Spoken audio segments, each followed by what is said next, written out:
Happy New Year, everybody, and welcome back. I hope everybody had a very restful break and that your transition back to work is going smoothly.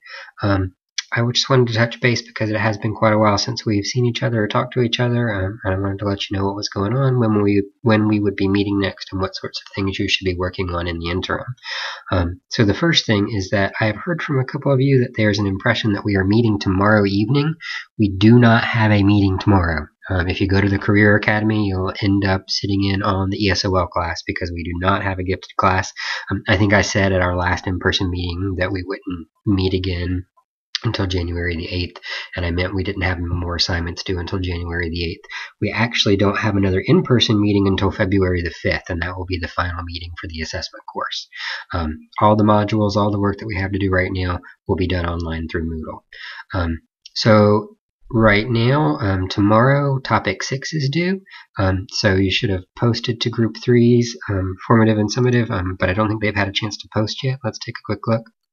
It doesn't look like they've posted their presentation yet, so if we need to take a few extra days to get our responses to that post entered, I understand that. You also have, I believe, a rubric due. And many of you included your rubric with the performance task that you did in the previous module.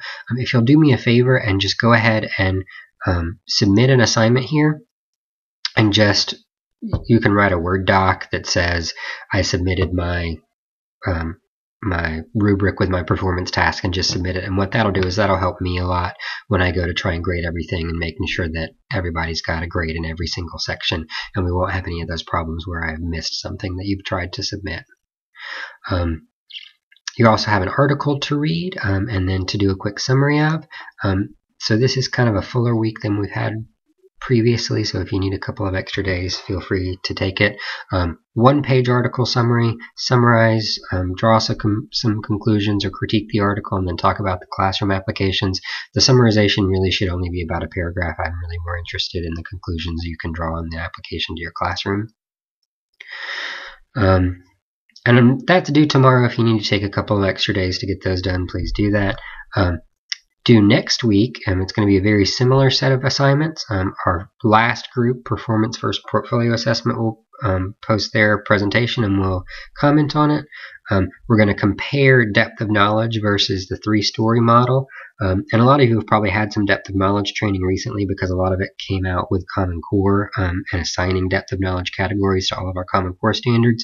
3-story is very similar, but it just has been kind of out of the loop for, I don't know, 10 years maybe now, and so it's interesting to kind of look and compare those two different things. We could also apply the same processes you're going to learn through that assignment to Bloom's taxonomy. It's just a different way of kind of rating and categorizing different types of assessments. And then there's a reading and a reflection to do, as well as that performance versus portfolio assessment or forum.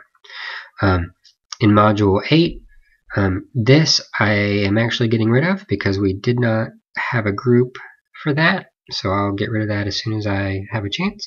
And then there's an article to do a summary of, and a tic-tac-toe activity to create. And then we're coming into the end of things.